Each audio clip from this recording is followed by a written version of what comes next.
ఇస్తున్నారు మనుషులు దేవుని పిల్లలకు శుక్రవారం ఈ రోజున మాట్లాడుతున్నటువంటి అంశం పేటిఎం బ్యాచ్ దేవుడు కాదంటూ మొదటి స్పీచ్ ప్రేమల దేవుని పిల్లగా ప్రజలు మాట్లాడుతూ ఉంటాను.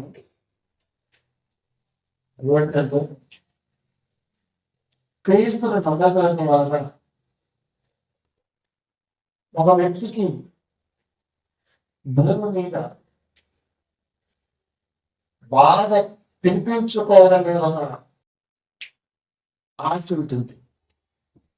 అలాంటి వారి క్రైస్తవులు ఎక్కువగా చదవండి. వాక్యాలు కార్యం పెడతారు. ఆయన చివరికి ఏమంటారు, అదే సర్వసత్యమని బోధిస్తారు. ఈరోజు చాలా మందికి తెలుస్తారు.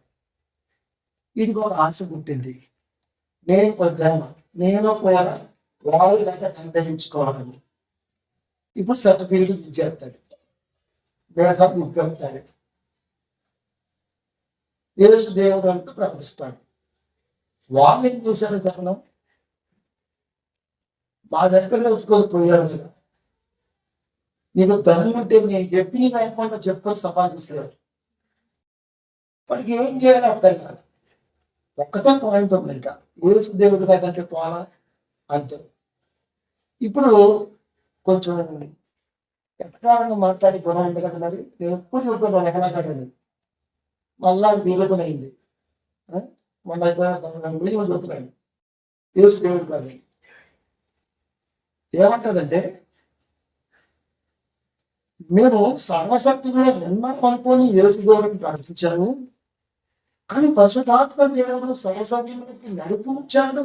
ఇప్పుడు మాకు అర్థమవుతుంది, లేఖనం ఎప్పుడు మనం విద్యార్థిగా అభ్యసింప చేసుకుని వెళ్ళిపోవాలి. అప్పుడు లేఖనం యేసు దేవుడిని చూపించింది. ఇప్పుడు సర్వసత్యం వచ్చిన తర్వాత లేఖనం యేసు దేవుని కుమారుడిగా చూపించింది. కనుక యేసుక్రీస్తు వారి దేవుని కుమారుడే అని చెప్పారు. ఆ కోపం అది డౌన్ చేయాలనుకున్నా నాకు వేరే కాలం వచ్చి అయిపోయి తర్వాత డిస్ అయింది. అయితే రెండు ఇది కన్సర్ గ్రూప్లో పెడతాను.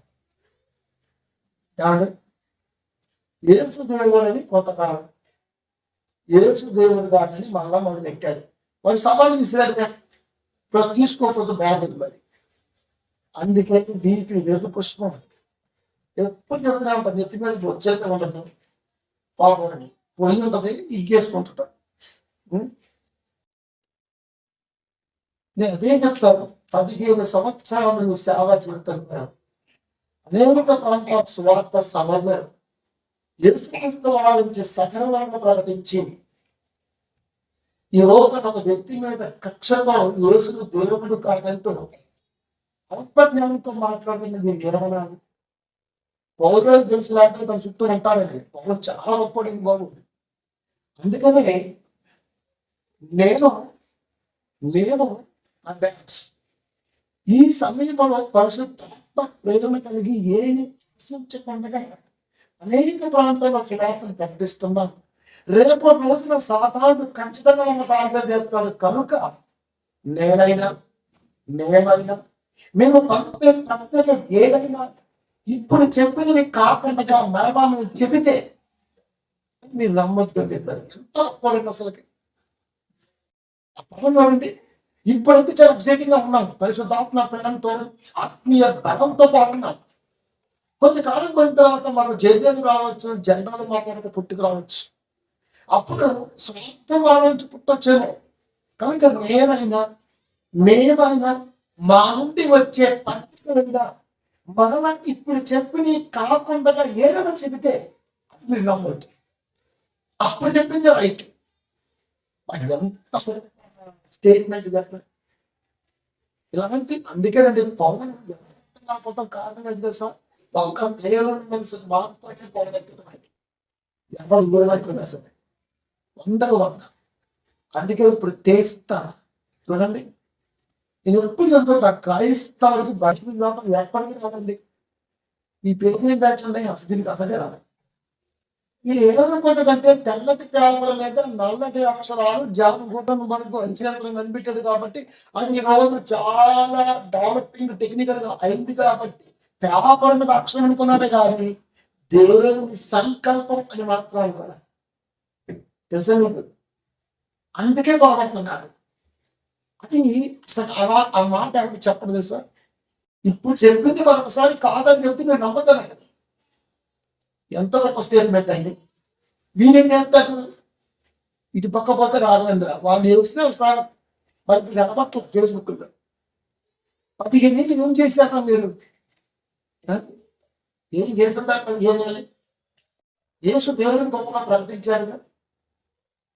వాళ్ళకి మీకు చేరింది అనుకో, ఎవరు సువార్త చేయండి, తప్పేముంది. అయినా నీకు రాదు మీ బ్యాచ్కి ఆ ముసలి దగ్గర మీకు రోజు పక్కేద్దాం. నేను చెప్తున్నా కదా అస్సలు బిడ్డలు ఇస్తారు, డబ్బులు కావాలి కాబట్టి కంటిన్యూ ఇస్తారు, సంఘం కావాలి కాబట్టి ఎచ్చులు కొడతారు అంతే. సులభం చెప్పాడు, పేదవాడు జ్ఞాని అయితే రాజ్యం వాడి మాట చెల్లుబాటు కాదు. అది డబ్బుల్లో ఎంత గుడ్డోడైనా వాడి మాట వేదమట. అది మామూలు విషయం అది. కనుక ఆ ముసలి దగ్గర నేర్చుకున్న వాడికి వాక్యం వచ్చి నిరసన అనుకోవడం వాడు పార్టీ కట్టండి. యేసు దేవుడు కాదని, యేసు పాత కట్టని యేసు లేడని, దేవుడు కావాలని ఇలాంటి ఎన్నో పనులు పెట్టుకుంటూ వచ్చాను. ఇక నేర్చుకుంటారు, 10 కడతారు, 15 నేర్చుకుంటారు, సర్టిఫికెట్ ప్రాణం పెట్టుకుంటారు. ఎందుకు?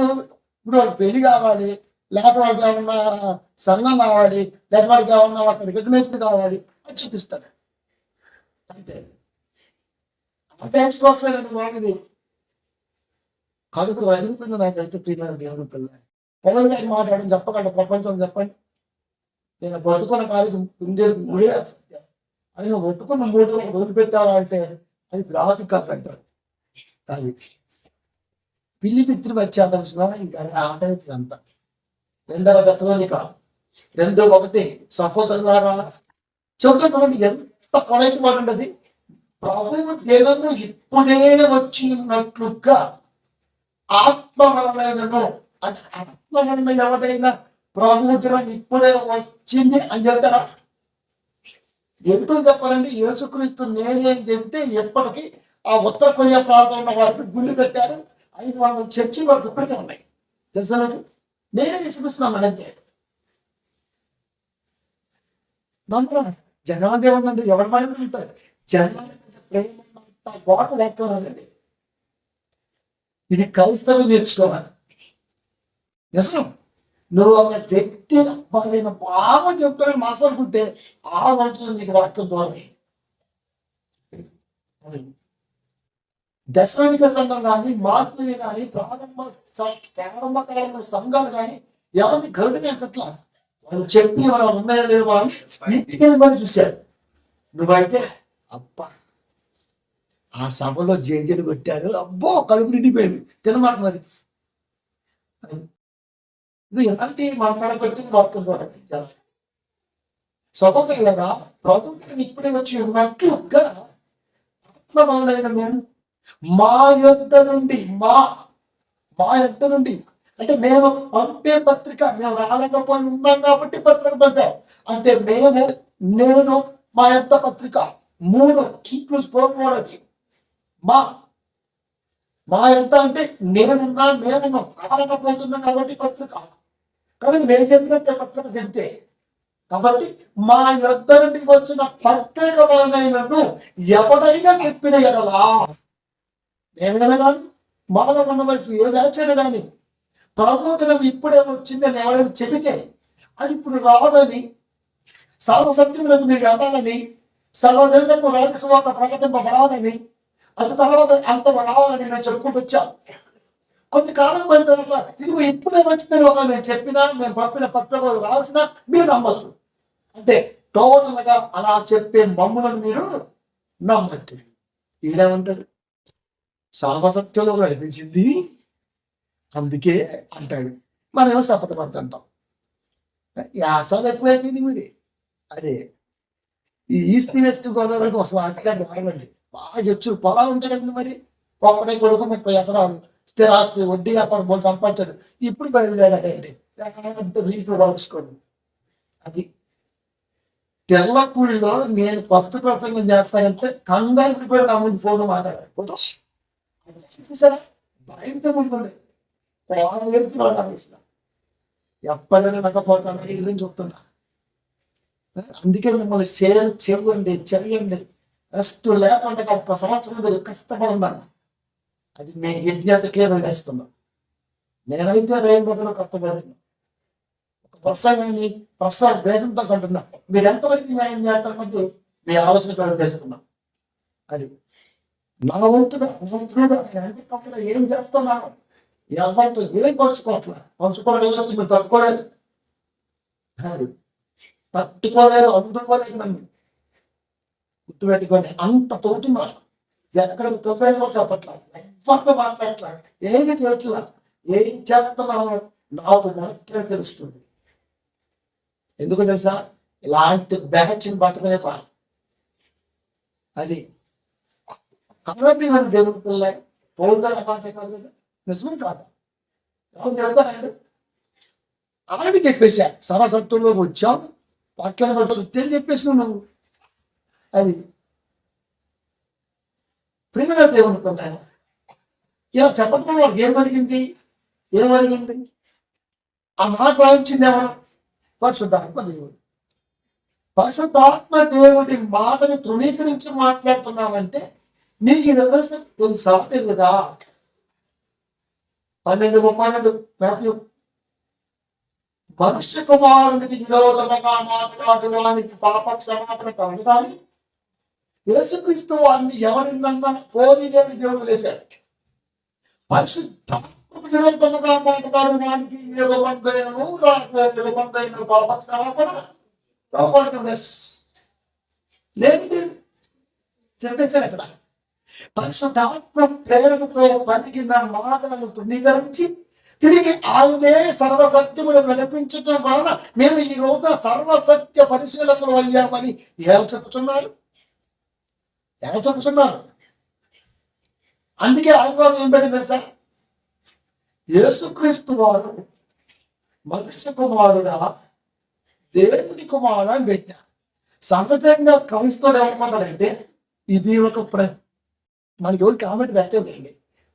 మనసు అనుకుంటారు బయట కాదు. మరి ఎందుకంటే మనం డైనాసార్ నుంచి ఇండియా అంతా నిలబడింది. ఇది ఒక ప్రశ్నేనా?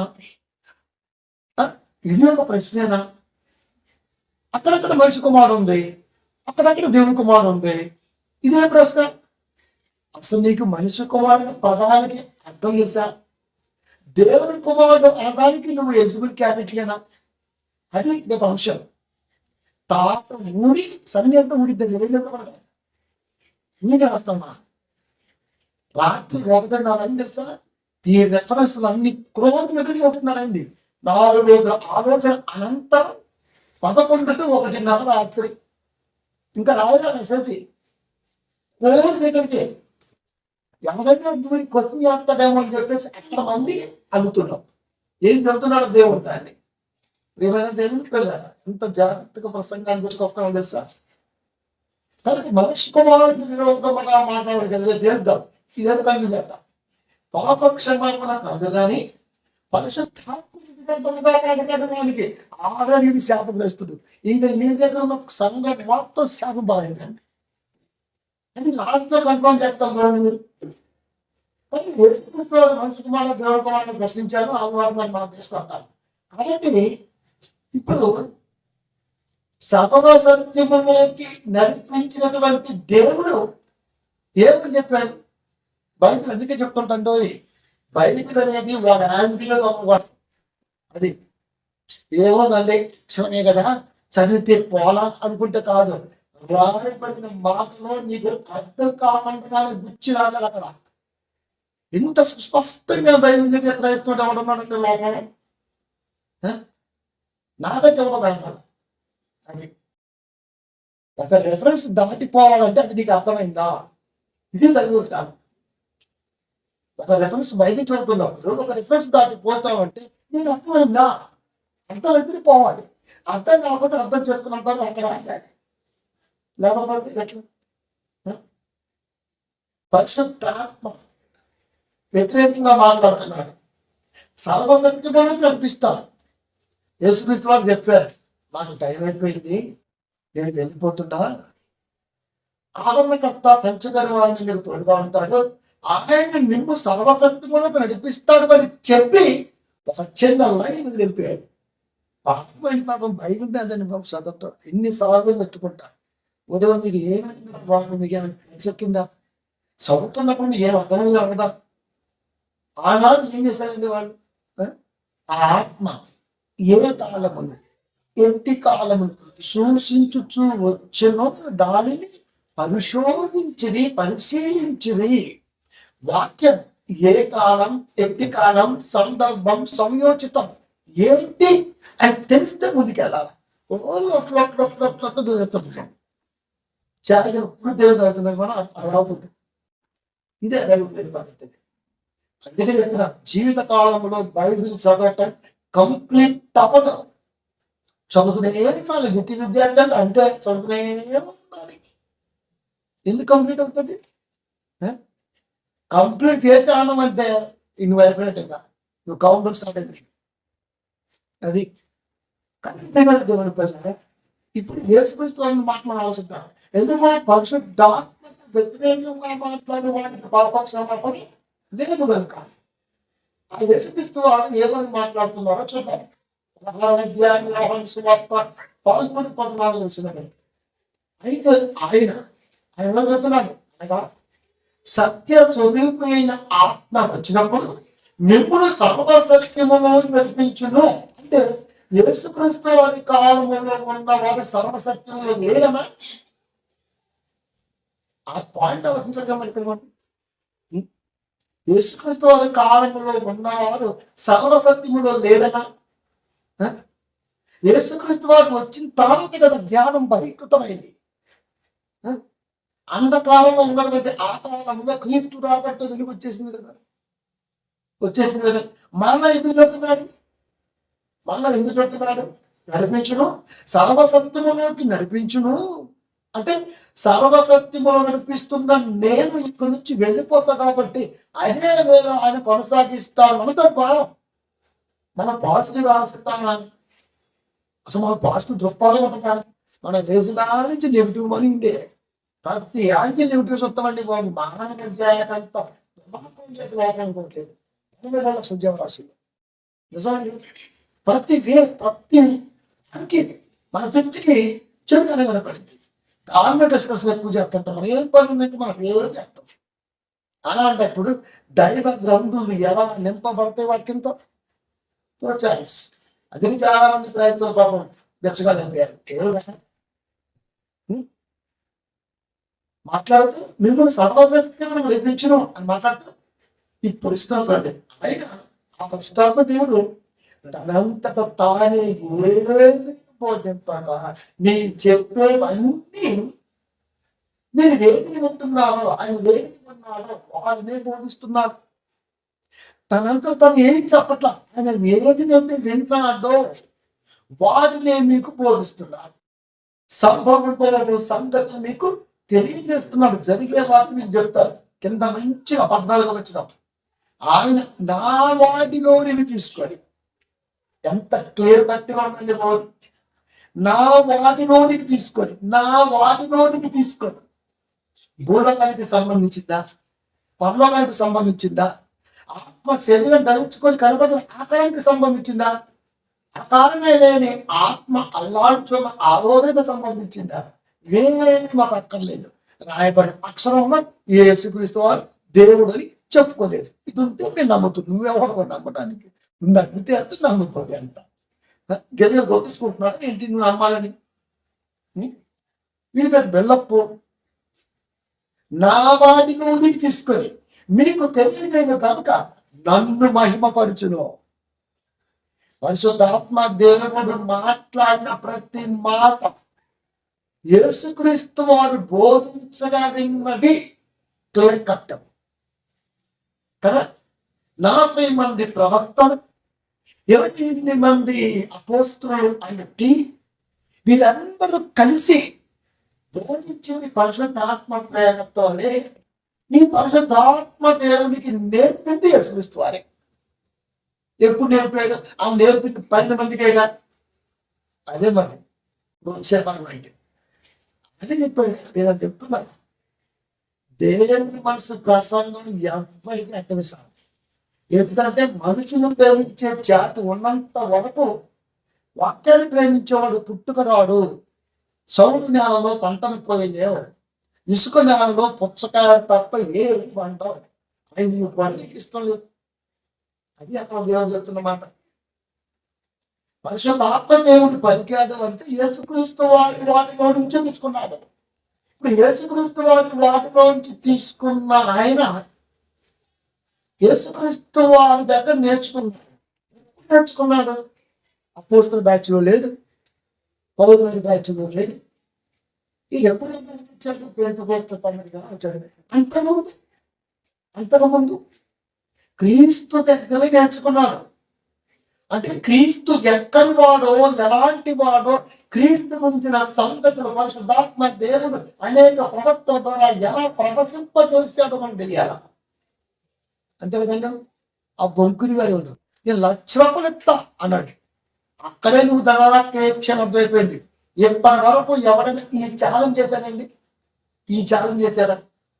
నేను ఇది నిరూపించకపోతే సంఘాన్ని వదిలేస్తా, ఆ పాస్టర్ అప్పు జరుగుతా, ఆ పాస్టర్ కాలు కడుగుతా, బొట్టుగా పడుంటా అని ఎవరు సాధన చేశారా? 1,00,000 ఇస్తా, 1,00,000 ఇస్తా. అక్కడే నువ్వు పరిచయం అయిపోయింది. డబ్బుని యేసుక్రీస్తు వారితో ముడిపెట్టి పందెం కాదు. నేను నియమించకపోతే ఈ సంఘాన్ని వదిలేస్తా, నా సంఘాన్ని వదిలేస్తా. ప్రతి సంఘంలో 1 సంవత్సరం 2 సంవత్సరాల పాటు ఎక్కడికి వెళ్ళినా నేను పలానోడి చేతిలో ఓడిపోయా అని ప్రకటిస్తూ వస్తా అని చెప్పాడు. 1,00,000 ఇస్తా, 1,00,000 ఇస్తా, 30 ఇస్తా. ఎవరు నా సంఘాన్ని ఇస్తా చెప్పాడండి? బాగా చెత్తని సంఘాన్ని ఇస్తాను, ముందుగా నెట్ల పెట్టు, పెట్టు. వారు మాట్లాడి మాట్లాడుకుంటే నేను మాట్లాడినా కానీ పోదు కానీ ఎవరిది అవ్వడం. ప్రతివాడు 50 ఇస్తా, 1,00,000 ఇస్తా, పోగేస్తా. అంతేగాని నేను ఓడిపోతే పాసగారు కాలు కడుగుతా. నేను ఎవరు చెప్పండి, నేను అడుగుతా. నిరూపించకపోతే ఖచ్చితంగా నా సేవ జీవితాన్ని శిష్యరికంగా మలుస్తాను. నీ కాళ్ళేంటి ఏమైనా కలుగుతా. ఇది పంతం అంటే, ఇది డిబేట్ అంటే.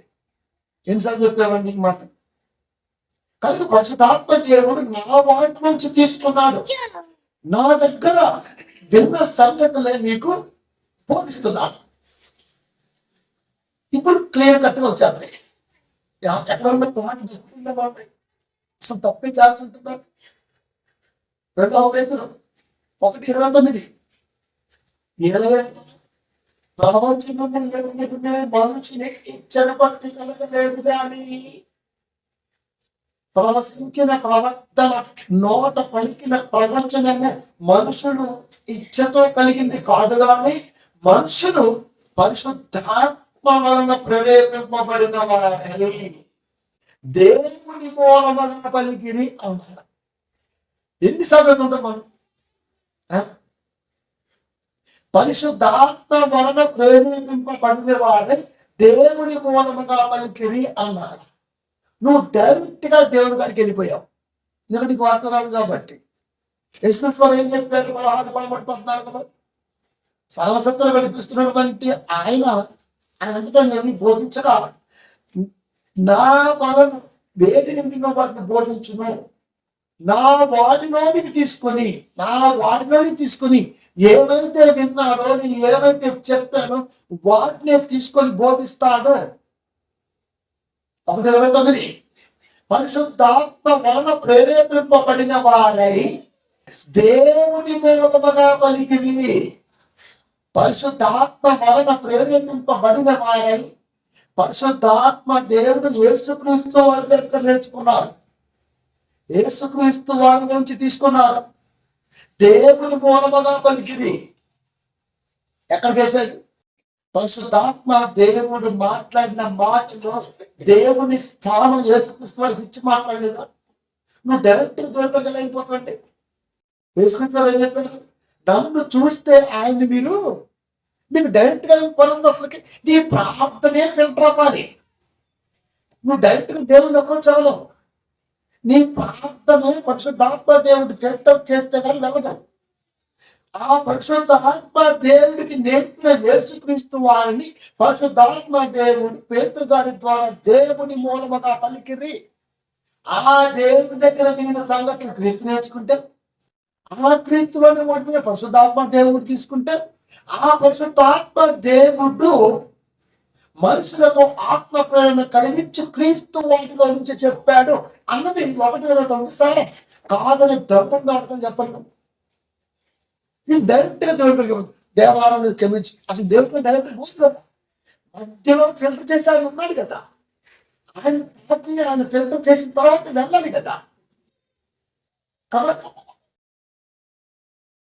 చదువుతుంటే డైరెక్ట్ దేవుడికి ఆపాదించేశావు, కానీ ఆ పరిశుద్ధాత్మ దేవుడు క్రీస్తుని దేవునిగా చూపిస్తూ మాట్లాడుతున్నారు. దేవుని మూలముగా పరిశుద్ధాత్మ దేవుడు బోధించడానికి మూలం క్రీస్తులో వాటిని, క్రీస్తు దగ్గర విన్న వాటిని, క్రీస్తులోని వాటిని తీసుకొని బోధించాడు. వాక్యం మనకు పూర్చడం వచ్చే రావాలి కదా, వాక్యం మనం పూర్చుకోవడం తెలియాలి కదా. ఒక కోలంటం బాగొచ్చు తెలుసా, శుభ్రంగా కడిగి దానికి ఏం కావాలి పెట్టించి శుభ్రంగా వేసి మసాలా వేసి మంచిగా వేసి చేస్తాం. దేని తర్వాత చేస్తే టేస్ట్ కాబట్టి ఇంట్లో తెలిసిన వారికి వాక్యం ఏం చెబుతుందో సందర్భం ఏంటో ఎందుకు తెలియకుండా పెట్టాలి. సరే నీకు అర్థం కాలేదు, ఓకే చూద్దాం. నీకు అర్థం కాదు మరి దేవుని మూలంగా పలుకుంటే సరే ఓకే, నీకు అర్థమే సాగలేదు. ఓకే, పరిశుద్ధాత్మ దేవుడు నీకు అర్థం కాదు. ఇప్పుడు దేవుడే దేవుడు అంటాడు, పోనీ ఇది అర్థమైందా? ఇది కొంచెం కనిపించుకుందండి, పని డిఫరెన్స్ ఉంది కదా. పరిశుద్ధాత్మ దేవుడి పనికి నీ క్రీస్తు వాటిని తీసుకోలే కదా, క్రీస్తు దగ్గర నేర్చుకునే కదా, ఏడుని విన్నాడో క్రీస్తు దగ్గర అదే కదా, అదే చెప్తున్నాడు కదా. యేసుక్రీస్తు వారే చెప్తున్నాడు ఆ మాటని.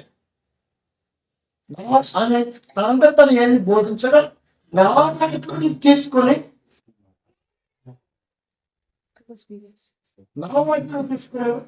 తీసుకున్నాడు. సరే నీకు అది అర్థం కాలా, మంచిది ఓడలో పెట్టు. మరి సాక్షాత్తు దేవుడే ఏమండి తన కుమారుని దేవుడు అని సంబోధించాడు. ఎవరు పరిశుద్ధాత్మ దేవుడు చెబితే ఏనో, మరి దేవుడు చెబితే ఏంటారా, అది కూడా ఏంటి ఎవరు చెప్పినా వినండి. ఎందుకంటే ఇప్పుడు వీడు ఇంతకు ముందు బోధించిన బోధ ఇప్పుడు తప్పు అయిపోతే ఇది ఎక్కడ డౌన్ అయిపోతా ఉన్న భయం, అంతేగాని నరగానికి పోతా ఉన్న మాత్రం లేదు. వీడికి ఫాలోయింగ్ ఉంటారు, ఫాలోవర్స్ ఉంటారు, వాడిని అవంటే ముఖం మార్చుకుంటారు, సరుగుతారు, గొరుగుతారు. ఊరేది ఏమి లేదు, చాలా స్ట్రాంగెస్ట్ బాడీ. అండ్ ఎంత దేనిగా పెట్టామని 70 గూగుల్ పెట్టారు బాగుంది అది తెలుసా. కిక్ మనోడు ఒక కాగితల కింద కోద్దామని మొదలు పెడతాంటే ఇప్పుడు ఏమైనా ఫేస్బుక్లో పెట్టి కదా దంచి కొడుతున్నాం. వాక్యాన్ని బ్రతికించవలసిన బాధ్యత నా మీద ఉంది. నేను ఫీల్ అయ్యాను. అది దేవుడు ఏమన్నాడు, పరిశుద్ధాత్మ దేవుడు అన్నాడు, అది నీకు అర్థం కాదు. ఎందుకంటే వాక్యాన్ని ఇలా విడమర్చి చెప్పేంతగా లేదు. దైవ దేవుడు సన్నద్ధుడై ప్రతి సంస్కారంకు పూర్వముగా సిద్ధపడి దైవావేశము వలన కలిగిన ప్రతి లేఖనముని బోధించుటకు బోధించాలి. బోధించడం అనేది ఖండించడం ఎలా వస్తుంది, గర్దించడం ఎలా వస్తుంది, నీటెందుకు శిక్ష ఇంకేమీ వస్తుంది. అసలు బోధించడమే రానుడికి ఇవన్నీ ఎలా సాధ్యమవుతాయి. పరిశుద్ధాత్మ దేవుడు అన్నాడు నీకు అర్థం అవడం, మరి దేవుడు అన్నాడు కొన్ని ఇదని అర్థమైందా. 1:8 హెబ్రీ తన కుమారుని గురించి అయితే అంటే యేసుక్రీస్తు వారేగా ఇంకా ఉన్నారు.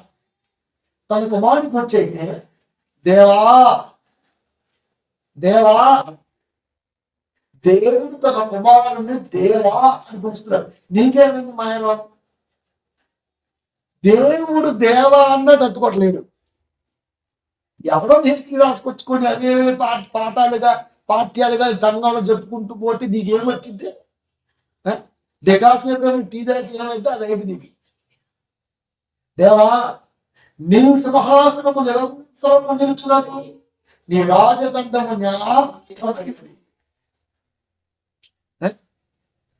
ఇప్పుడు మనసులో పెట్టుకో. కుమారుని గురించి ఏమంటున్నాడని చెబుతున్నాడు దేవా అని మాట్లాడుతూ. రైట్. ఇప్పుడు సృష్టికర్త ఎవరు? సృష్టికర్త ఎవరు? ఏ గుడ్డి క్రైస్తవుడని చెప్పేవాడు దేవుడు. అది నువ్వు చెప్పేది ఎవడు చెప్తాడు. మనం చెప్పాడు ఏమన్నా ఇది కూడా తెలియదా? సృష్టికర్త ఎవరు? సృష్టికర్త ఎవరు? దేవుడు. దేవుడే కదా, దేవుడే కదా. మరి ఇప్పుడు రా వాక్యానికి. క్రియేషన్ కదా, సృష్టించుట, సృష్టికర్త, క్రియేటర్. ఏప్రిల్ 1:10. మరియు ప్రభువా ఆది యందు నీవు భూమికి పునాది వేసుకుంది. భూమికి పునాది వేసింది ఎవరు? దేవుడు. మరి యేసుక్రీస్తు వారిని దేవుడు దైవస్థానములో పెట్టి పరిశుద్ధాత్ముడి ద్వారా వాక్యాన్ని లిఖింపజేశారు. అవునా కదా? ఆది యందు నీవు భూమికి పునాది వేసింది. భూమికి పునాది వేసింది దేవుడు. ఆ దేవుడే యేసుక్రీస్తు వారి గురించి పరిశుద్ధాత్మ దేవుడితో మాట్లాడుతున్న మాట ఏంటో తెలుసా? యేసుక్రీస్తు వారి గురించి ప్రభువా ప్రభువా 16 యేసుక్రీస్తు వారు అందరికీ ప్రభువా ఆది యందు నీవు భూమికి పునాది వేసింది. సృష్టికర్తగా క్రీస్తుని పరిచయం చేశాడు. అది ఇప్పుడు అడుగుతాను, సృష్టికర్త ఒక్కడే, యేసుక్రీస్తు సృష్టికర్త అంటాడు. ఒరే నీకు రాకపోతే నేను ఏం చేస్తాను రా? నీకు చదవడం రాకపోతే నేను మాత్రం ఏం చేస్తాను? దేవుడు యేసుక్రీస్తు వారిని సృష్టికర్తగా చూపిస్తున్నానికి వస్తున్నాడు. ఆది యందు నువ్వు భూమికి పునాది వేసింది ఆయన. కానీ ఆయన ఆ స్థానంలో పెట్టి మాట్లాడాడు. నేను తీసుకోను, చచ్చిపో అన్నాడు. ఇకపోతే రెండవది ఫర్గివ్నెస్, అంటే పాప క్షమాపణ. పాపాలను క్షమించే గుణం ఎవరికి ఉందండి? పక్కన చెప్పేస్తాం దేవుడే క్షమించాలని. మరి యేసుక్రీస్తు వారికి ఏమో కొన్ని పాపాలను క్షమించడానికి, ఆయన మనిషి కదా, మరి మనిషి కుమారుడు కదా, దేవుని కుమారుడే కదా.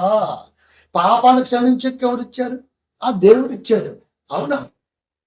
పాపాలను క్షమించేకు దేవుడు ఇచ్చాడు. అయితే నీకు లాస్ట్లో బిట్టేస్తాను, ఒక రీల్ వేస్తాను 30 సెకండ్స్ చెప్పాలి. ఒకసారి ఏం చూస్తే పెట్టుకోండి. మీరు 4 రోజులు ఇంచుమించుగా ఒక్కొక్క పాయింట్ 4 గంటలు ఆలోచిస్తే కానీ ప్రసంగం పట్ల ఎంత టఫ్ తెలుసా?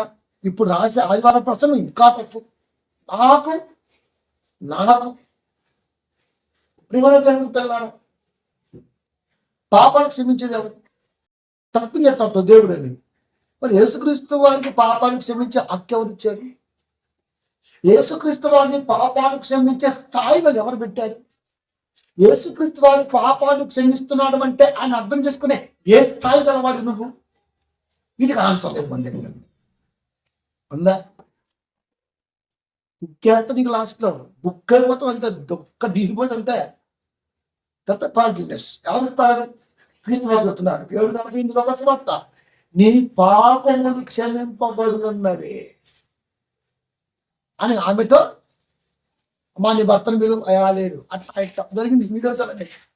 నీ పాపములు క్షమింపబడి ఉన్నవి, నీ పాపములు క్షమింపబడి ఉన్నవి అంటే యేసుక్రీస్తు వారు ఆ క్షణమే ఆమె పాపాలు తీశాడు కదా. పాపాలు తీసే అర్హత ఒక్క దేవుడికి ఉంటుంది. ఆ దేవుడు యేసుక్రీస్తు వారిని దేవుడిగా చూపించారా లేదా అంటే ఇప్పుడు వీడికి అందుకేనండి సారం తెలియాల, భావం తెలియాల, సందర్భం తెలియాలి. ఆత్మ ఏ కాలాన్ని ఎట్టి కాలాన్ని సూచిస్తూ వస్తుందో తెలియాల. అప్పుడు కదా వాక్యానికి ముందుకెళ్ళాలి. యేసుక్రీస్తు వారికి పాపాలు క్షమించే హక్కు దేవుడు కల్పించాడంటే యేసుక్రీస్తు వారిని దేవుడు దేవుని స్థానంలో పెట్టాడు. చిన్నపిల్లోడికైనా ఎక్స్ప్లెనేషన్ అర్థమైంది కదండి, రాక అర్థం కాక. ఎందుకంటే కొవ్వు ఎక్కువ మరి మనిషికి బాగా బలిసి ఉంటుంది మరి ఒళ్ళంతా. పాపాలు క్షమించింది ఎవరండి? ఫర్గివ్నెస్ ఎవరు ఇస్తారు? రైట్. ఇకపోతే అడ్మినిస్ట్రేటర్ కదా, అంటే నిర్వాహకుడు. సంస్థాన్ని నిర్వహిస్తుంది ఎవరు? చూసుకుంటుంది ఎవరండి? భూమి తిరుగుతుంది, నక్షత్రాలు తిరుగు స్వయం ప్రకాశంగా ఉన్నవి, కాలాలు వస్తున్నవి, ఎన్నో ఉన్నవి. ఇవన్నీ కూడా ఎవరు ఆపరేట్ చేస్తారు? దేవుడు. పక్క కదా. అదే స్థానం తన కుమారుడికి ఇచ్చిన దేవుడు ఏమన్నది సార్? మీరు వనక్కమప్ప అనంతే, మీరు నమస్కారం చేయండి ఆయన అనంతే.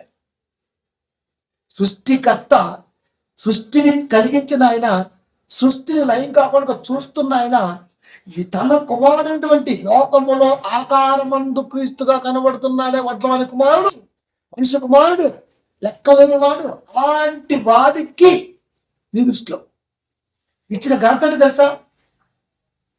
ఆ ఘనతకి నువ్వు ఇది కృతజ్ఞతగా ఇవ్వాలన్నాడు. మరలా 1:6 ఎప్పుడు ఆయన భూలోకమునకు ఆది సంభూతిని మరలా రప్పించినప్పుడు, ఆది సంభూతుడు, ఆది ఎందు నీవు భూమికి పునాది వేసితివి, ఆది సంభూతుడు, ఆది సంభూతుడు. సృష్టి లేనప్పుడు ఏమీ లేనప్పుడు నేను ఆయన యొద్ద ఉన్నాను. ఆది సంభూతుడు, సృష్టికర్తగా, ఆది సంభూతుడిగా, పాపాలు క్షమించేవాడిగా దేవుడు క్రీస్తుని పరిచయం చేస్తున్నాడు. అంటే క్రీస్తు స్టేటస్ ఏంటి? దేవుడు నేను ఎందుకు ఒప్పుకో చెప్పాలా? నేను దేవుణ్ణి అని చెప్పుకోవాలా? ఆయనకేం కర్మరా? ఎవరు చెప్పాడో చెప్తున్నా కదా, పరిశుద్ధాత్మ దేవుడు చెప్పాడు. నమ్మకపోతే నీ కర్మ. దేవాది దేవుడే మాట్లాడాడు, నమ్మకపోతే నీ కర్మ. ఇంకెవరు చెప్పాడు? మొత్తం ముందుకి భూలోకములకు ఆది సంభూతుల్ని మరలా రప్పించి, రెండవ గురించి మాట్లాడుతున్నాడు. దేవుని దూతలందరూ ఆయనకు నమస్కారము చేయమని చెప్పుచున్నాడు. దేవుని దూతలందరూ ఎంత జాగ్రత్తగా వాడారండి. భూలోకానికి రప్పించినప్పుడు అంటే అర్థం ఏంటి? రెండవ రాకల్లో దేవుని దూత నమస్కారం చేయాలా అంటే ఇప్పుడు దేవదూతలా? నువ్వే దూతమంటే అప్పుడు ఏమన్నా సార్? వామ్మో, నేను మనసుకు మాట చూసినందుకు క్షమించిన ఆయన 2 ఆల్రెడీ ఎత్తాలి. ఇంకంతే. రెండవ రాకల్లో ఏ బోధకుడైనా క్రీస్తు గురించి నోరు జారిన వాడు ఖచ్చితంగా ఆయన స్టేటస్ కంటి కనపడగానే, మనోనేత్రం వెలిగింపబడగానే నువ్వు ఖచ్చితంగా మోకరించి 2 చేతులు పైకెత్తి చాల్సిందే. నమస్కారం మనలో చేయడం వల్ల నువ్వు మోకం చేయాల్సి వచ్చింది. మరలా రప్పించినప్పుడు ఆది సంభూతిని మరలా రప్పించినప్పుడు దేవుని దూతలందరూ, దేవదూతలు కాదు నాయన, నువ్వు మధ్యవర్తిని, రాయబారిని, క్రీస్తు గురించి తప్పుగా సంఘములో బోధించి శామని అయ్యాక కొద్ది కాలం వెర్రి పుష్పం నీకే. ఇలాంటి బ్యాచ్కే తుడుం బ్యాచ్ ఇది, అక్షరం బ్యాచ్ ఇది. నేను చెప్తానండి, ఏమి కావండి అదే కవరింగ్ ఇస్తాం, మాత్రం కవరింగ్ లేదు. అన్ని తప్పు చూడండి. కావాలంటే అసలు ఇంకోటదండి, అస్సలు ఇంకేముండదు. వాక్య ప్రకారంగా గుచ్చుకుంటూ వచ్చే ప్రసంగం ఒక్కట్లేదు వాడి జీవితంలో. అంత డాంబికాలు, గెచ్చులు, ఏమో చెప్పలేము. ఇంకా అది వినేవాడు వెర్రి పుష్పం అయితే చెప్పేవాడు ఇంకేదో వినేంత అర్థం లేదు. వాక్యం ఎందుకు అర్థం కాదు మనకి? అలాగే ఉంది కదా. దేవుని దూతలందరూ ఆయనకు నమస్కారము చేయాలి. 100% నువ్వు మొక్కుతావు పక్క. అంటే నిశ్చితి అంటూ చెప్పబోతున్నాడు. ఆది సంభూతుడు ఎవరండి? దేవుడు యేసుక్రీస్తు వారిని ఆది సంభూతుడు అని వర్ణించాడు. అంటే ఆది సంభూతుడు అనగానే దేవుడు అనగలిగిన మనిషికి ఆది సంభూతిని మరణ రప్పించాడు అంటే దేవుని మరణ దేవుడు పంపిస్తున్నాడు. అర్థం కదా అంట. ఒలిసి పెట్టినా తెరలేవు, ఒలుసుకొని తెరలేవు, అసలు నువ్వు ఎలాగో తెరలేవు. వీడు ఎందుకంటే ఇంకా వేస్ట్గా ఎందుకు చెప్పండి? ఆది సంభూతుడు చూడండి, ఆ స్టార్టప్ చూడండి, ఆ కేటగిరీ చూడండి, అలా ఇచ్చారు. దేవుడు అలాంటి ఇస్తే నీకేం మారాగం వచ్చిందిరా? యేసుక్రీస్తు వారిని పట్టుకొని తిక్కలాగా మాట్లాడుతున్నారు ప్రతి ఊడి ఫేస్బుక్లో. కానీ ఇది ఎక్కడది? ఆది సంభూతుడు నమస్కారం చేయాలని ఎవరు చెప్పారు? ఆది సంభూతుడు ఎవరు? దేవుడు. దేవుడికి భూలోకము అనగానే భూమి, సమస్తం కనపడుతుంది, ప్రకృతి, ఇవన్నీ కూడా నమస్కారం చేయాలా? ఎవరికి? మరలా రప్పించినప్పుడు రెండవ రాకల్లో మరి అప్పటి వరకు ఎవరు చేయాలి? ఎవరు చేయాలి? ఎవరికి చేయాలనుకుంటున్నాడు? ఏ ఆధారం లేకుండా ఈ మాట రాశాడా పౌలు గారు? ఈ మాట ఎక్కడ పలికితే ఆ మాట తీసుకొచ్చి ఇక్కడ చెప్పాడు. ఈ మాట ప్రవచనం. ఎవరు ప్రవచించారు? ఆది సంపూర్ణంగా దేవుడు. ఆ దేవుడే క్రీస్తుని దైవస్థానంలో పెట్టాడమని పాత నిబంధనలోనే ఉంది. అయినా మనకు తెలియదు. ఇది ప్రవచనం. ఎవరు ప్రవచించారు? ఎక్కడ ప్రవచించారు? రెఫరెన్స్ అంటే కాలము, ఎట్టి కాలము, సందర్భము, రాసిన ప్రవక్త, ఇన్ని డీటెయిల్స్ తెలిస్తే నువ్వు రెఫరెన్స్ దాటి బయటికి పోవాలా? సరిపెత్తుంటుంది అంతే. మైకి పెట్టుకో, వాడు చదివినట్టు చదువు బాగుంటుంది ఇంకా, అంతే కదా మరి. ఆయన చెప్పుచున్నాడు. ఎక్కడ చెప్పాడు? బైబిల్ చెప్పటం అంటే లంగొట్ట కొట్టుకొని చెప్పటం కాదు. లొంగెట్టి కొట్టాలి. ఒక్కొక్కటి తెలుసు నీకు? మా సోదరుడు అంటారు నిజం, లొంగెట్టి కొట్టాలి. అలా కొట్టాలి. మనం లొంగెట్టే కొడతాం, మామూలు కొట్టను. అది చెప్పుచున్నాడు. నిజమండి, మీరు నమ్మండి. నేను ఎలా చదువుతానంటే నిజంగా ఒక రెఫరెన్స్ని కొంచెం వారం చదువుతాను, మీరు నమ్మాలండి. వారం ఆయనకి వెళ్తానండి, టైం ఒక అర్ధ గంట ఉంటుంది. ఒక్కటే రెఫరెన్స్ బైబిల్ ఓపెన్ చేస్తా ఫోన్ నుంచి, ఒక్కటే రెఫరెన్స్. అలా కాదు దోమలుంటుంటాయి కానీ కాలు మీద కాలాలో ఊపుకుంటా ఆ రెఫరెన్స్ వస్తుంటా. ఏంది అది? దీని సంగతి ఏంటని దాన్ని అంతా తెలుస్తూనే ఉంటా. ఆ ఒక్క రెఫరెన్స్ లోంచి బైబిల్ రొటేషన్ అవుతూ ఉంటుంది ఆటోమేటిక్గా. అంటే బైబిల్ మనం చదువుతున్నామా లేదా? అదే బైబిల్ చదవటం అంటే. ఆ ఒక్క రెఫరెన్స్ అనిపించింది మనల్ని ఎక్కడికో చదవటం అంటే ఇలా చదవటం కాదు. రెఫరెన్స్ లో దాచి ఉంచిన భావాన్ని అర్థం చేసుకున్నవాడే చదవగలవాడు అని అర్థం. అది కనుక నమస్కారము చేయమని చెప్పుచున్నాడు. ఎవరికి చెప్పాడు? ఎక్కడ చెప్పాడు? మరి అది క్లియర్ కాకుండా ముందుకెట్టి వెళ్తామండి మనం. క్లియర్ అవ్వాలి కదా. ఆది సముద్రం మరలా రప్పిస్తాను, ప్రవచనం చూడండి. ఆది సముద్రం మరలా రప్పిస్తాను. అప్పుడు దేవుని దూతలు అందరూ, మేమందరం శాపం చెప్పుకుంటానే, మీరు రాయబారం చెప్పుకుంటానే, మీరే దూతలు కదా, మీరే కదా మరి శాస్త్రంలో దూతలు కదా, ఆమెకు నమస్కారం చేయాలా అని చెప్పుచున్నాడు. ఎక్కడ చెప్పాడు? ఎవరికి చెప్పాడు? ఇది తెలిస్తే ముందుకెళ్ళచ్చు. ఇంత క్లియర్ కట్గా బోధించే బోధకుడు ఉన్నాడంటారా? అంత హెచ్చులు వచ్చే మామూలు హెచ్చులు కాదు. తెలుసా మీకు? లక్షలు రాకపోయినా మామూలు ఊరికి అమ్మల ముందు, పిల్లల ముందు, లేకపోతే ఆ చుట్టాల ముందే కట్టింది. కానీ ఒరే నాలంటడ ముందు దమ్ముంటే ఒక గంట వాక్యం చెప్పరా, నేను కూర్చోను. ఎక్కడ చెప్పాడు? ఎలా తేల్చుకుంటూ పోలేం కదండి. తేల్చుకోకుండా ఎలా ముందు పోతాం? నెహెమ్యా గ్రంథము 9వ అధ్యాయము 6వ వచనము, నీవే అద్వితీయుడైన యెహోవా, నీవే ఆకాశమును మహాకాశములను వాటి సైన్యమును భూమిని దానిలో ఉండున్నది అంతటిని సముద్రములను వాటిలో ఉండు అంతటిని సృజించి వాటన్నిటిని కాపాడువాడము. ఆకాశ సైన్యమంతయు నీకే నమస్కారము చేయుచున్నది చెప్పేశారు. భూలోకములు ఏముంటాయి? భూమిని దానిలో ముందు అంతటిని. ఒక్క పదం ఇక్కడ చెబితే భూలోకంలో ఏముంది? సముద్రం ఉంది, ఆకాశం ఉంది, భూమిలో ఏమున్నాయి అవన్నీ ఉన్నాయి. వాటితో పాటు దేవుని దూతలుగా మీరు కూడా ఉన్నారు. ఆల్రెడీ మీ గురించి ముందు చెప్పా. ఇప్పుడు భూమి అంటే అర్థం ఏంటి? భూమి అంటే ఆకాశము. భూమి నుంచి కనబడింది. కొండలు, గొట్టలు, ఏర్లు, వాగులు, వార్తలు, నీతో సహా సమస్తము అంత బాగా రాజు. మహాకాశమును వాటి సైన్యమును. సైన్యం అంటే దూతలు కదా. పంచభూతములో గ్రంథం అక్కడ. భూమిని దానిలో ఉంటున్నది అంతటిని. భూమిలో ఏముంది? ఏముంటది? సముద్రం అంతటిని దాంట్లో ఏముంది? ఏముంటది? కాపాడుతున్నాడు కదా. ఆకాశ సైన్యం అంతా నీకే నమస్కారము చేయుచున్నది.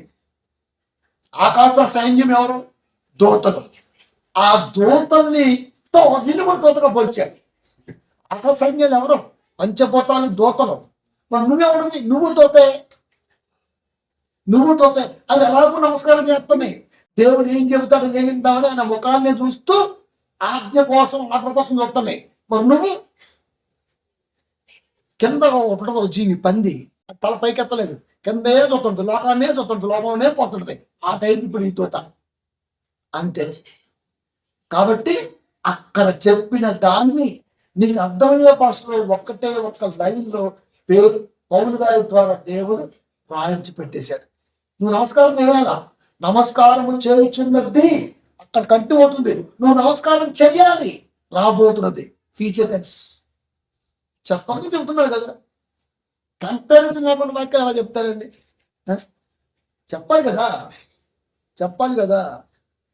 ఇక నిత్య ప్రదాత ఏమనుకుంటుందండి? నిత్య ప్రదాత, నిత్య జీవ ప్రదాత ఎవరిస్తారు?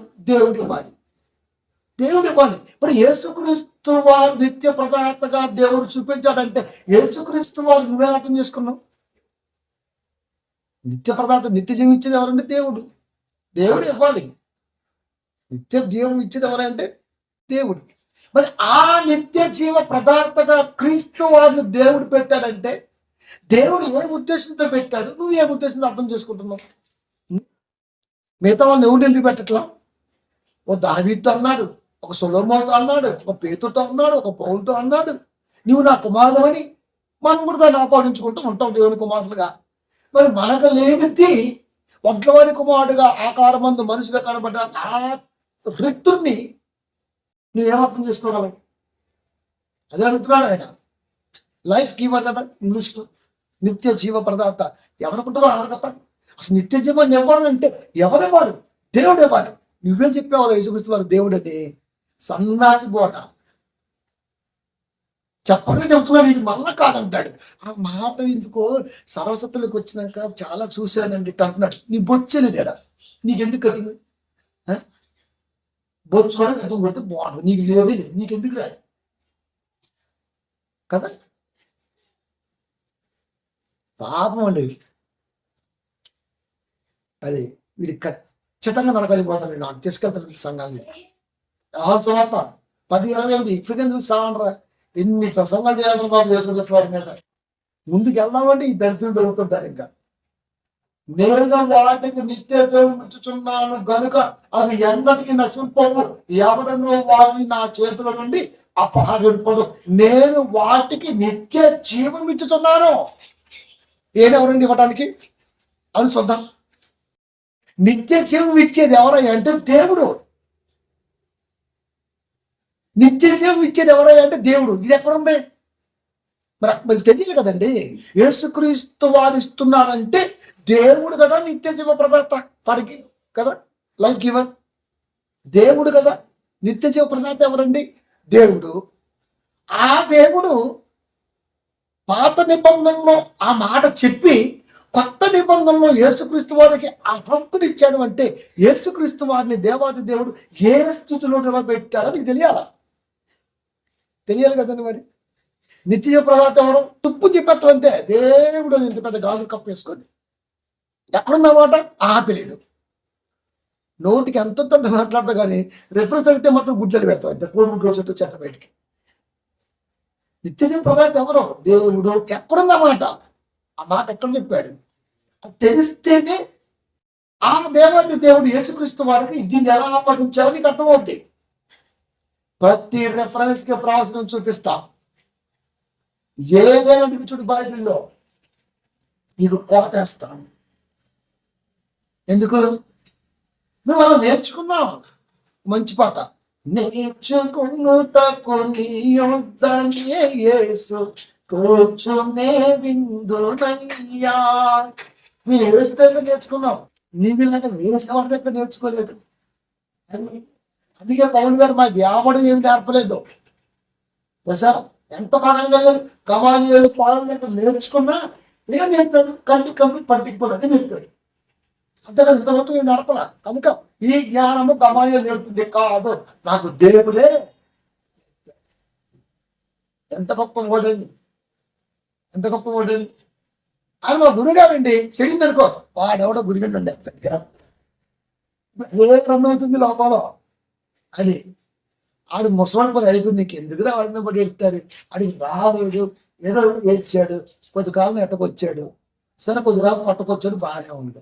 ఇప్పుడు ఏం వల్ల పెద్ద మనం గౌరవించాలి, ఏదో నేర్చుకున్నాం, బయటకు వచ్చాక చెడింది, ఇప్పుడు ఎందుకు ఆయన బట్టి ఎడుతుంటావు? ఆయన లేచి ఉడకగలడా, కొట్టగలడా, నోరు కాదు తిట్టగలడా? ఆడికి రాక ఆ దగ్గర నేర్చుకుని నీకు రాక నువ్వు మీ ఇద్దరే సంఘాన్ని వేసేస్తున్నారు బాగా. అది మళ్ళీ ఇంత దూరం చేస్తా గంజి పెట్టి పెంచుతాడు ఎందుకు తిప్పడానికే ఇస్తాను చూడు. నిజం చెప్తానండి, ఆ బ్యాచ్కి రావడం బాబు బాగా హెచ్చులు, ఎంత హెచ్చులు అంటే తట్టుకోవడం బాబు, అంత హెచ్చులు తింటుంటారు. పక్కన పరం వాడాల్సిందేరా, మిమ్మల్ని అనాల్సిందే, మామూలు కాదు మీరు దొంగన కొడుకులు అండి. అసలు క్రైస్తవ్యాన్ని సర్వనాశనం చేయడంలో ఈ బ్యాచ్ ఉందండి 100%. ఇప్పుడు చూడు ఆ మాట ఆడండి, ప్రతి మాటకి నీకు ఆధారం అయితేనే మాట్లాడాలి. అది అంతేగాని బుద్ధిమంతులు ఎట్టుంటుంది బుద్ధిమంతుల పట్ల నీ అంత కంప్యూటర్ లేదు. మేలు పండు చూడు, మేలుమై ఉంటాయి, చూడు పురుగులు ఉంటాయి, వెంకవాణి మధ్య రాలాగా ఉండుట విశ్వత అభిరామ వినురా తోమ. వినమ ఎందుకంటే మేము తోమని అంటే తొనాలని. పద్యం మనకొచ్చు, గద్య పద్యమాల వర్ణమాలిక వర్ణుడు ఇక్కడ వాదిస్తున్న కొనక కోసోట పొందండి సరే, అది తొడనే తొండమైన సూర్యరామ కీర్తన గ్రంథము 103, 17-18. ఆయన నిబంధనను గైకొనుచు ఆయన కట్టడలను అనుసరించి నడుచుకొని వారి మీద, యెహోవా యందు భయభక్తులు గల వారి మీద ఆయన కృప యుగ యుగములు నిలుచును. ఆయన నీతి వారికి పిల్ల పిల్ల తరమున నిలుచును.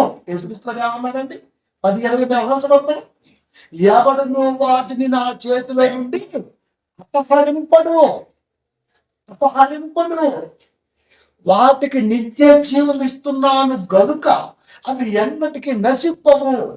ఎవడును వాటిని నా చేతుల నుండి అపహరింపడు, నా నిబంధనను గైకొనుచు. ఎంత లింక్ ఇట్టాడండి అసలు, ఎంత లింక్ ఇట్టాడు. ఆయన కట్టలను అనుసరించి నడుచుకొని వారి మీద నా నిబంధన ఏంటి? నేను నా కుమారుని లోకానికి పంపుతా, ఆయన మాట మీరు వినవలను. అది నిబంధన. దైవ నిబంధన ఏంటి? నేను లోకానికి నా కుమారుని పంపుతా, నా కుమారుని పంపుతా, ఆయన మాట మీరు వినవలను. అది నిబంధన. ఆయన నిబంధనను గైకొనుచు అనే ఆలోచనని బాగా మీరు అర్థం చేసుకోవాలి. ఆయన కట్టలను అనుసరించి 7 చోట్ల దాన్ని బాగా చూసుకొని నడుచుకుని వారి మీద, యెహోవా యందు భయభక్తులు కాని వారి మీద నడుచుకుంటూ భయభక్తులు కలిగిన వారి మీద ఆయన కృప యుగ యుగములో నిలిచిండు. ఇప్పుడు మాట్లాడతాడు ఆయన నీతి అనగా క్రీస్తు. అది ఏ క్రైస్తవుని చెప్పేస్తాడు కాబట్టి టెన్షన్ లేదు. ఆయన నీతి వారికి, ఎవరికి? నిబంధన గైకొని కట్టలను అనుసరించి భయభక్తులు కలిగి ఎవరైతే నడుస్తారో అంటే నిత్య జీవములో నడుస్తున్నవాడు అని అర్థం. అదేగా మరి, కట్టలను అనుసరించి నిబంధన గైకొని కానీ నీతిని అనుసరించి భయభక్తులు కలిగి ఉన్నటువంటి ఎవరండి?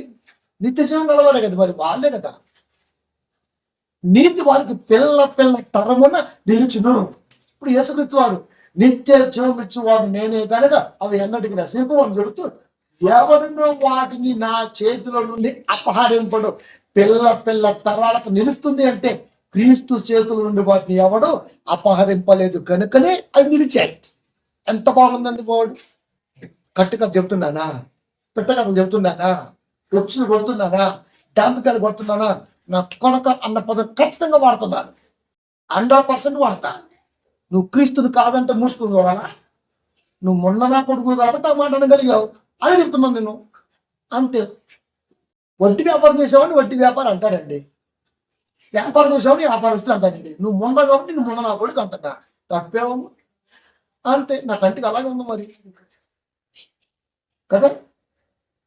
చెప్తా ఎందుకన్నాను మళ్ళా, ఆధారం లేకుండా ఏది చేయలేకపోయిన దేవుని పిల్లరా, దేనికైనా సరే ఖచ్చితంగా మంచి గుణాలు ఉంటేనే మాట్లాడతాం.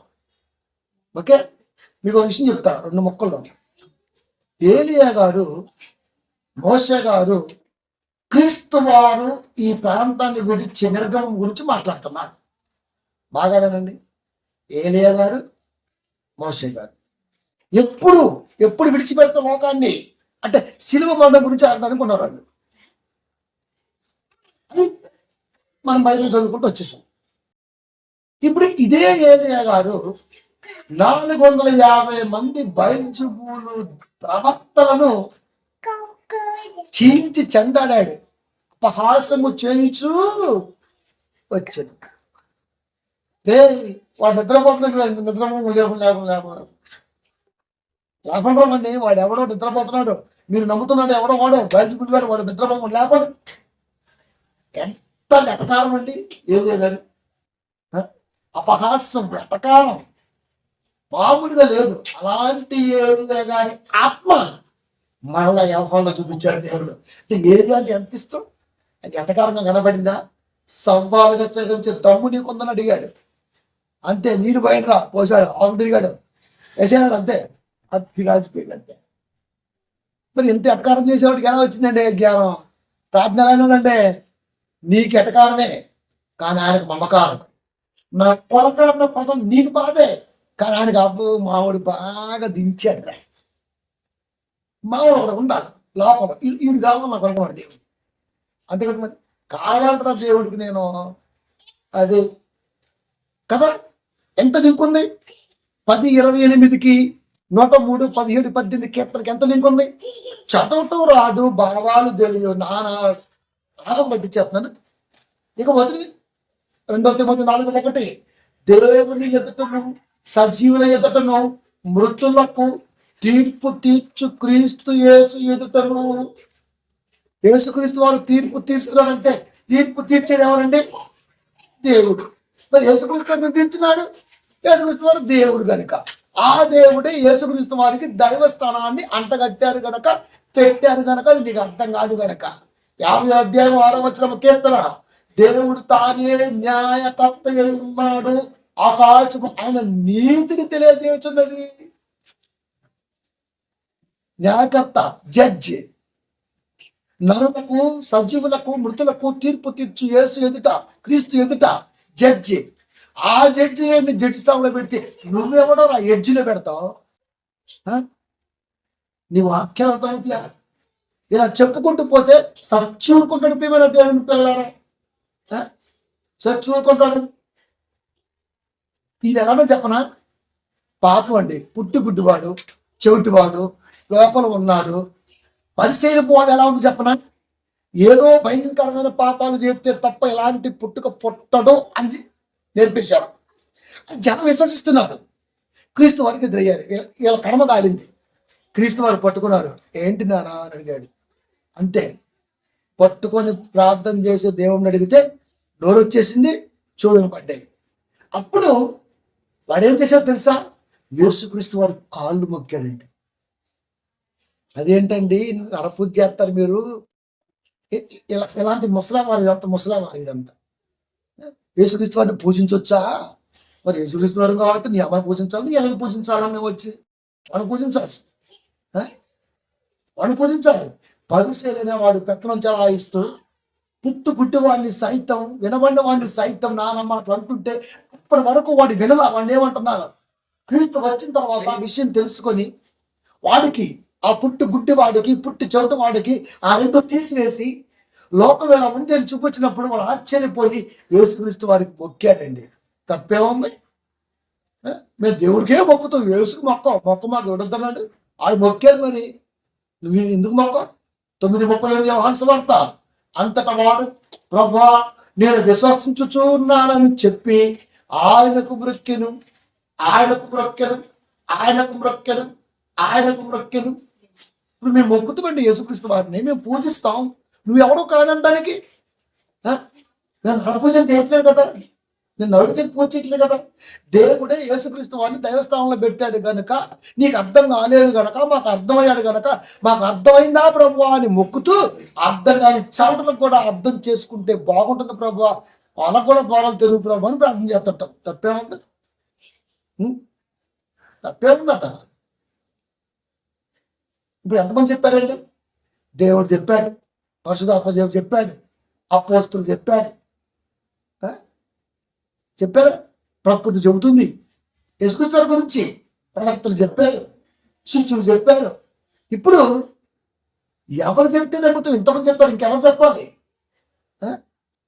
మొదటి వ్యవహారం అయితే క్లియర్ కట్గా చెప్పాడు. అక్కడ తీసుకోవాలంటే ఇంకా మనము దేవుని కుమారుడైన యేసుక్రీస్తునందున్న వారము, సత్య స్వరూపి ఉన్నాము. ఆయనే నిజమైన దేవుడును, నిత్య జీవమునే ఉన్నాడు. నేనే జీవము, నేనే సత్యము, నేనే మార్గము. బైబిల్ చదివితే ఈ మాట ఎందుకు అన్నాడో నీకు అర్థమవుద్ది. ఆ మాట చెప్పింది కూడా ఎవరు? అదే యోహాను గారు. ఈ మాట చెబుతుంది ఎవరు? ఇదే యోహాను గారు. ఏమన్నాడు యేసుక్రీస్తు వారు?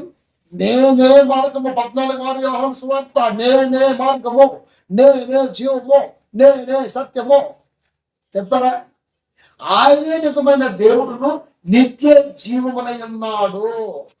నిజమైన దేవుడును ఇంతమంది చెప్పితే దేవుడని ఇవన్నీ పక్కన పెట్టి ఇవన్నీ వద్దండి, యేసుక్రీస్తు వారు చెప్పుకున్నాడు అజంతే.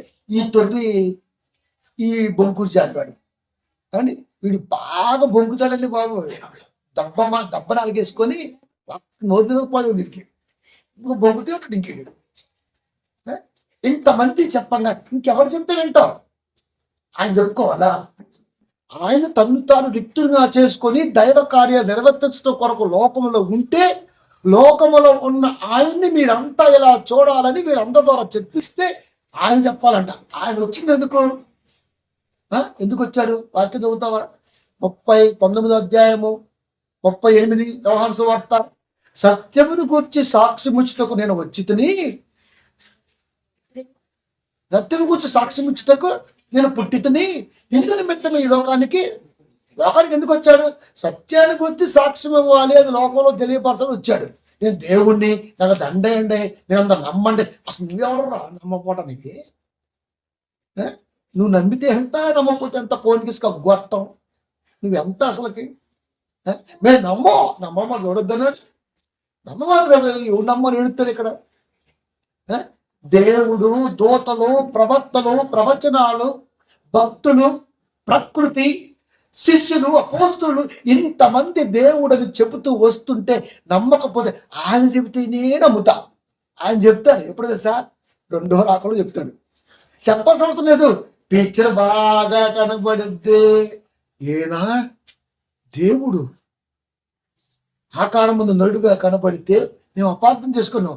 ప్రభా, ప్రతి వాని మోకాలు ఆయన నామం ఆయన ఎదుట వంగాలి, పొంగిస్తాడు. రే చాలా ఇంకేమైనా కావాలా? చాలా ఇంకేమైనా కావాలా?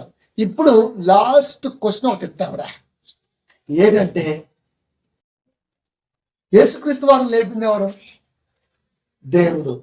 అంటే ఆయన దేవుడు. చనిపోయిన వారిని లేపే శక్తి ఎవరికి ఉంటుంది? దేవుడికి ఉంటుంది. కన్ఫర్మ్ దేవుడికి ఉంటుంది. యేసుక్రీస్తు వారిని లేపింది ఎవరు? దేవుడు. మరి యేసుక్రీస్తు వారు కూడా లేపేదిగా లాజర్ను కూడా. మరి యేసుక్రీస్తు వారిని ఏమనాలా? మరి తనంతా కూడా లేపాడుగా పేతురు గారు. మరి పేతురు గారిని ఏమనాలా? ఆగిపోతుంది.